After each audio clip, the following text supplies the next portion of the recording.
Pengertian: asma adalah gangguan saluran nafas reaktif kronis yang menyebabkan obstruksi jalan nafas episodik akibat bronkospasme, peningkatan sekresi lendir, dan edema mukosa.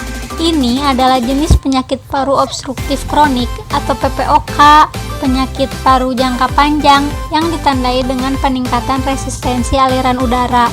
Jenis lain dari COPD termasuk kronis bronkitis dan emfisema.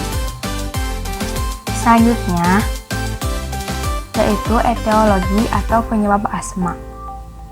Berdasarkan buku Pegangan Patofisiologi tahun 2001 yang diterbitkan oleh Springhouse Corporation, etiologi asma dibagi menjadi dua. Yang pertama, ada alergen ekstrinsik. Di antaranya adalah serbuk sari, bulu binatang, debu atau cetakan rumah, bantal kapuk atau bulu, aditif makanan yang mengandung sulfit, dan zat pensensitif lainnya. Lalu, yang kedua, alergen intrinsik. Di antaranya adalah iritasi, stres emosional, kelelahan, perubahan endokrin, variasi suhu, variasi kelembaban, serta terpapar asap berbahaya, kegelisahan, batuk atau tertawa, dan faktor genetik.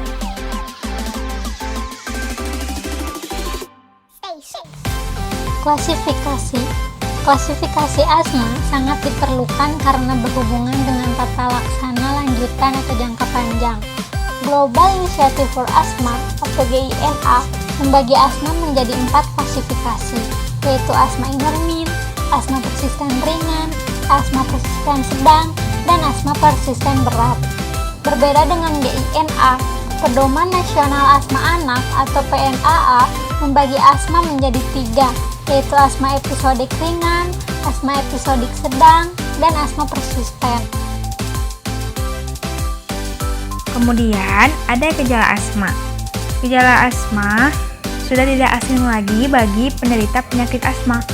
Gejala asma sering timbul pada waktu malam dan pagi hari. Gejalanya itu berupa batuk-batuk pada pagi hari, siang hari, dan malam hari, serta sesak nafas atau susah bernafas, bunyi saat bernafas, atau yang sering kita kenal adalah suara mengih. Lalu, rasa tertekan di dada, dan gangguan tidur akibat batuk atau sesak nafas. Nah, gejala ini terjadi secara reversibel dan episodik berulang. Tanda dan gejala: pasien dengan asma ringan memiliki pertukaran udara yang cukup dan tidak menunjukkan gejala di antara serangan. Mereka memiliki tanda dan gejala, yaitu 1. Mengih karena edema saluran udara. 2. Batuk karena stimulasi refleks batuk untuk menghilangkan paru-paru berlendir dan iritasi. 3. Produksi lendir tebal, bening, atau kuning yang diinduksi histamin. 4. Dyspnea saat aktivitas karena penyempitan saluran udara dan ketidakmampuan untuk mengambil peningkatan oksigen yang diperlukan.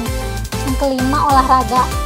Pasien dengan asma sedang memiliki pertukaran udara normal atau di bawah normal dan dapat menunjukkan 1. Gangguan pernapasan saat istirahat karena saluran udara menyempit, oksigenasi berkurang ke jaringan. Yang kedua, hipernea atau peningkatan kedalaman dan kecepatan respirasi yang abnormal karena upaya tubuh untuk menerima lebih banyak oksigen. 3. Laras dada karena perangkap udara dan retensi.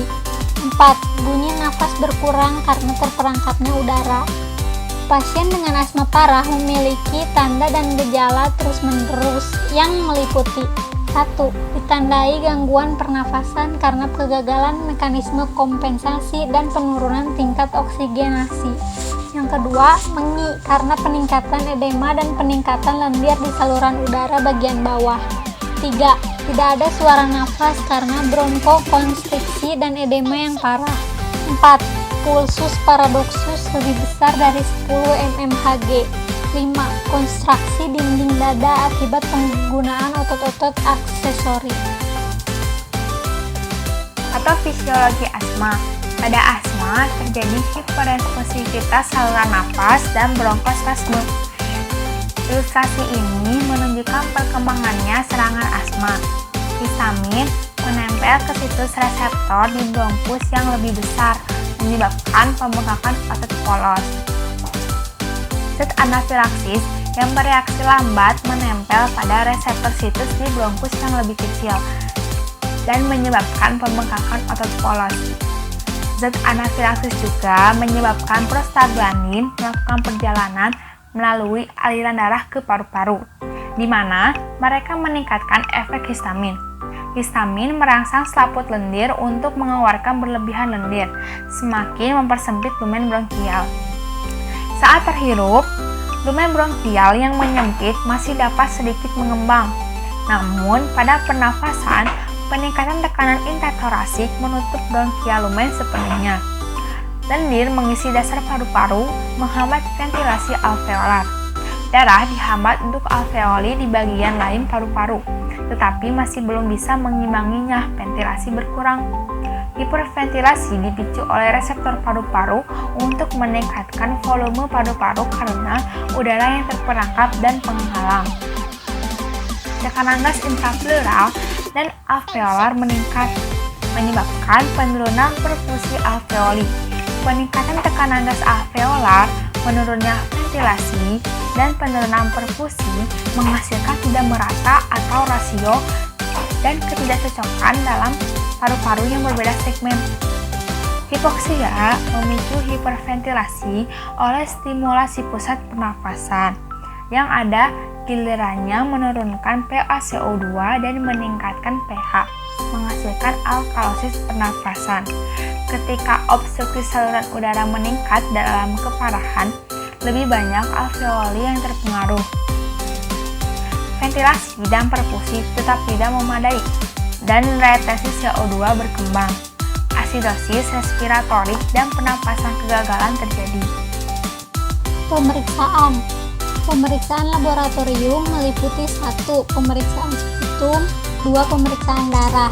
Lalu pemeriksaan penunjang meliputi 1. Pemeriksaan radiologi, 2. Pemeriksaan tes kulit, 3. Elektrokardiografi, 4. Scanning paru, dan 5. Spirometri.